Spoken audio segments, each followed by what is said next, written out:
إن الحمد لله والصلاة والسلام على سيد الأنبياء وعلى آله وصحبه أجمعين أما بعد فأعوذ بالله من الشيطان الرجيم بسم الله الرحمن الرحيم. Surah Al-Baqarah, ruku number 8, ayat 62 to 71.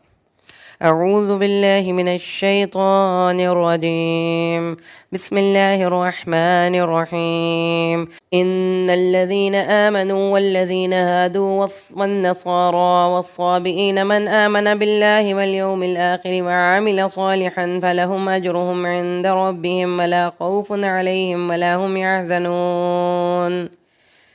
Indeed, those who believed and those who were Jews and the Christians and the Sabians, whoever believes in Allah and the last day and does righteous deeds, will have their reward with their Lord. They will have no fear, nor will they grieve. وَإِذْ أَخَذْنَا مِيثَاقَكُمْ وَرَفَعْنَا فَوْقَكُمُ الطُّورَ خُذُوا مَا آتَيْنَاكُمْ بِقُوَّةٍ وَاذْكُرُوا مَا فِيهِ لَعَلَّكُمْ تَتَّقُونَ. And recall when we took your covenant and raised the Mount Tur above you, saying, hold firmly to what we have given you and remember what is in it so that you may become righteous. ثُمَّ تَوَلَّيْتُم مِّن بَعْدِ ذَلِكَ فَلَوْلَا فَضْلُ اللَّهِ عَلَيْكُمْ وَرَحْمَتُهُ لَكُنتُم مِّنَ الْخَاسِرِينَ. Then you turned away after that. Had it not been for the grace of Allah upon you and His mercy, you would have surely been among the losers.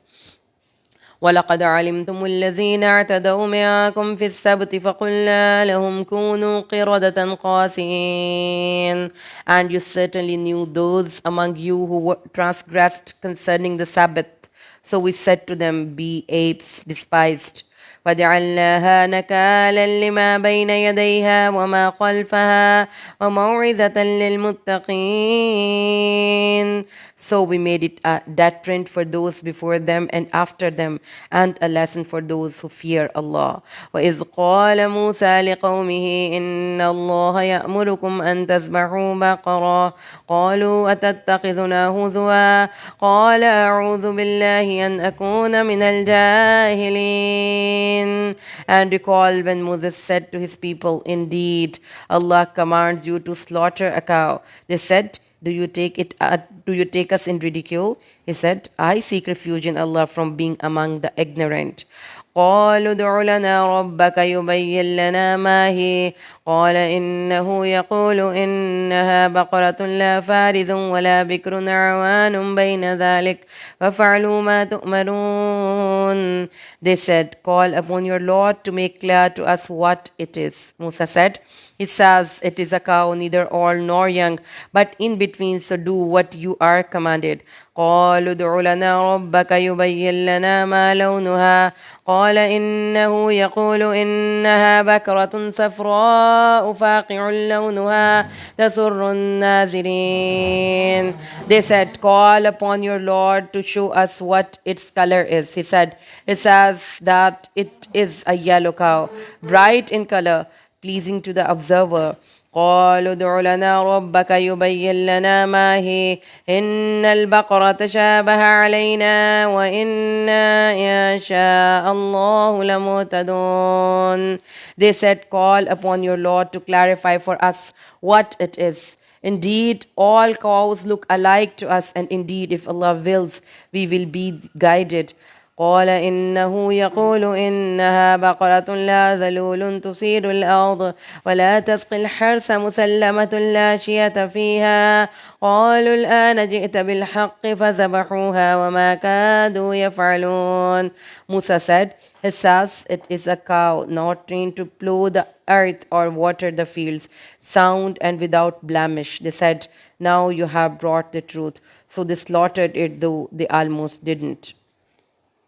Now look upon the brief commentary of Surah Al-Baqarah, ruku number 8.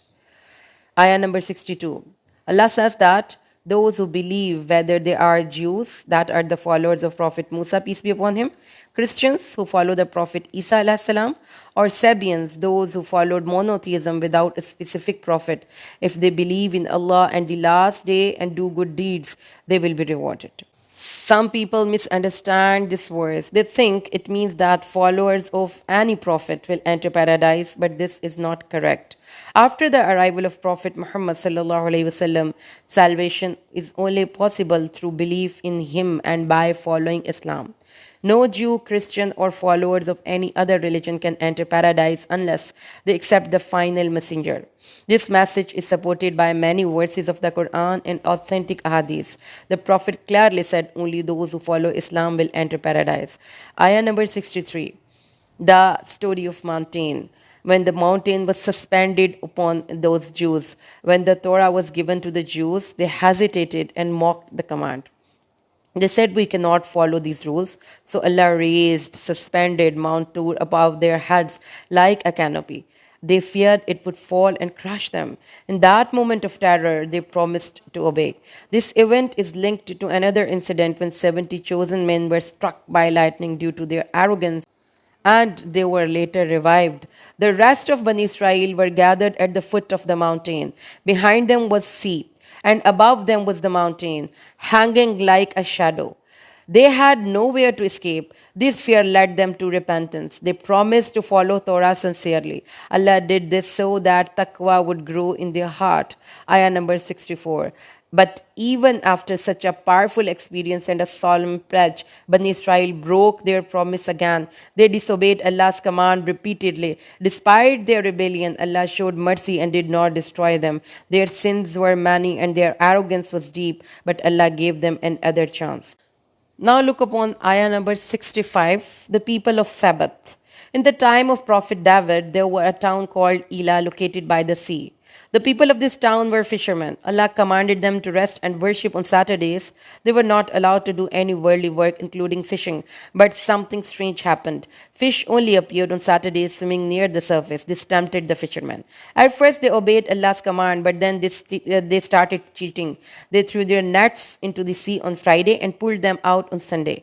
They also dug channels near the shore, allowed the fish to enter on Saturday, and then caught them on the next day. They claimed they were not working on Saturday, but they were clearly breaking Allah's commands.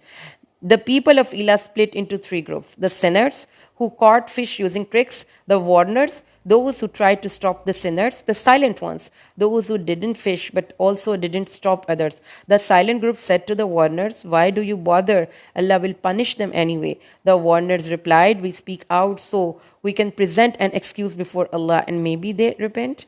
Then Allah's punishment came. Only the warners were saved. The sinner and the silent ones were turned into apes.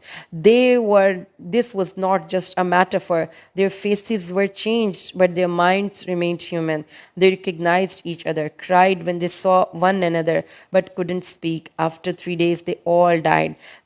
Actually, this was a real transformation. They really became monkeys, and it was a lesson for all.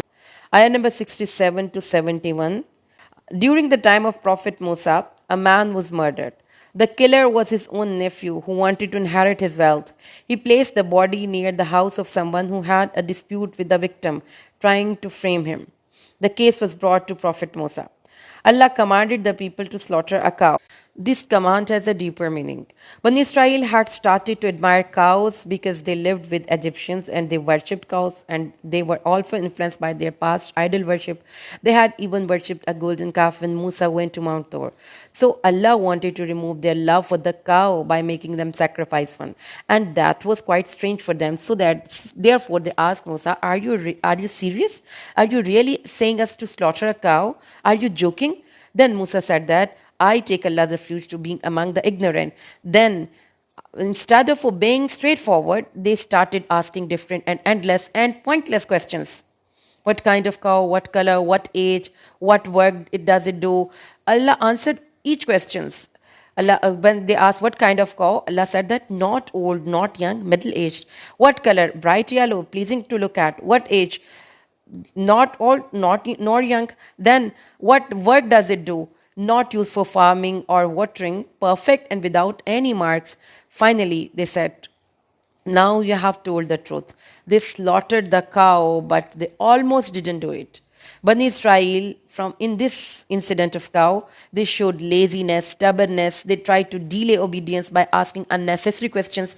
Their hearts were attached to cow, so much so that they delayed obedience and their heart were drenched with the love of cow. Allah wanted to teach them that His love, Allah's love, must come above all else. So this cow is not just a cow, this is a symbol of every love, any love that is other than Allah. True faith means sacrificing all false attachments, and Allah should be above everything in our heart. Obedience should be immediate and sincere. But in the surah, this ruku unveils the deep flaws in their character, their repeated disobedience, and the infamous character of the cow. An episode that mirrors their stubbornness and their spiritual decay. Right after being, now just walk through this story, not just as history, but as a mirror to ourselves. Right after being saved from Pharaoh, while Prophet Musa went on Mount Sinai, they turned to idol worship. Then they took to calf for worship after him. And then they demanded to see Allah with their own eyes. And when told to enter the sacred city humbly, they said, saying hitta, they started saying hinta. They were given heavenly food, but they complained and asked for lanterns and onions instead. Even when the mount was raised above them as a warning, they broke their promise. And then they were forbidden to fish on Saturdays, but they tricked the system. Allah turned them into despised apes. Then came the incident of cow, when the murder occurred, as you have studied all. As they asked different unnecessary, pointless questions. That wasn't about the cow, it was about their attitude, their habits of overcomplicating, resisting, and delaying obedience. And the cow is a representative of any worldly attachment that stands between us and Allah. It could be wealth, fame, relationship, desires, ego. True love of Allah means we are willing to sacrifice anything that competes with His command. Allah says that you will not attain righteousness until you spend from what you love. لَن تَنَالُوا الْبِرَّ حَتَّى تُنْفِقُوا مِمَّا تُحِبُّونَ. So let me ask you, are we too asking unnecessary questions? When Allah's commands are clear, are we delaying obedience, negotiating with divine guidance, and holding on to our own cows? If yes, the story of Bani Israel isn't just about them, it's about us. Let's not be a people who were once favored but become cursed. Let's be the people who respond to Allah's command with we hear and we obey. Let's put Allah first and above all. Understand? So when Allah commanded, because this is the central incident of the story, the whole surah of Surah Al-Baqarah is named against this incident. So you should understand what is the importance of this incident. When Allah commanded the children of Israel to sacrifice a cow, it wasn't just about a cow. It was a test of obedience, of priorities, of sincerity. Allah must be the highest authority in our lives. His words should be followed without hesitation, without negotiation. But Bani Israel responded with delay, argument, and suspicion. They kept asking unnecessary questions, trying to avoid the command. In contrast, look at Prophet Ibrahim. When Allah asked him to sacrifice his son, he didn't argue. He didn't delay. He submitted with joy because he knew that love of Allah should be greater than any other loves. The cow in this story symbolizes every attachment that competes with love for Allah. And the message is clear. If anything in your life becomes more beloved than Allah, then sacrifice it. Slaughter it. That is where true faith begins. But Bani Israel failed this test. They hesitated, they resisted, and they exposed their own hypocrisy. After the cow was finally slaughtered, Allah revealed the deeper wisdom. A man had been murdered and no one knew who the killer was. Allah commanded them to strike the dead body with a piece of the cow, and the man came back to life. He identified his killer. He then died again. Through this miracle, Allah showed that obedience to His commands, even when they seem illogical, unlocks justice, truth, and divine blessings. Tafsir Ibn Kathir explains that this incident exposed the stubbornness and deceit of Bani Israel. They tried to hide the truth, but Allah revealed it through miraculous means. This cow was not just a ritual, it was a divine tool to expose lies and restore justice. Alhamdulillah, by the grace of Allah, we have completed ruku number 8 Surah Al-Baqarah, and by completing this ruku, we have also studied half first para. Para number 1, we have studied till nisf. Alhamdulillah. Recite the root once. Allahumma salli ala Muhammadin wa ala ali Muhammad kama sallaita ala Ibrahim wa ala ali Ibrahim innaka Hamidum Majid. Allahumma barik ala Muhammadin wa ala ali Muhammadin kama barakta ala Ibrahim wa ala ali Ibrahim innaka Hamidum Majid. Subhana rabbika rabbil izzati amma yasifun wa salamun ala al-mursalin walhamdulillahi rabbil alamin.